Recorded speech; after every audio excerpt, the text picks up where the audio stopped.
Pasangan calon presiden nomor urut 3, Ganjar Pranowo Mahfud MD, harus menerima kekalahan di kandang sendiri Jawa Tengah. Provinsi yang diketahui kandang PDIP itu justru dikuasai oleh pasangan Capres-Cawapres dengan nomor urut 1 yang juga memimpin berdasarkan hasil hitung cepat atau quick count Prabowo Subianto Gibran Raka Buming Raka.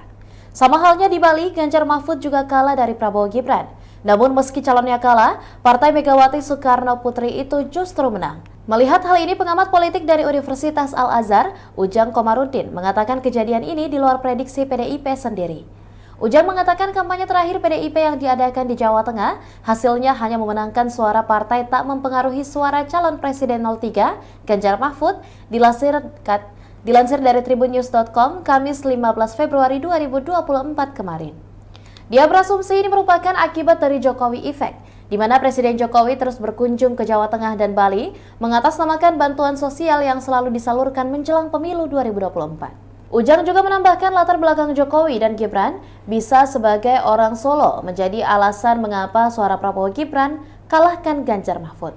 Demikian Tribun Hot News kali ini dan jangan lupa saksikan berita lainnya hanya di kanal YouTube dan juga Facebook Tribun Timur. Download Tribun X sekarang, menghadirkan lokal menjadi Indonesia.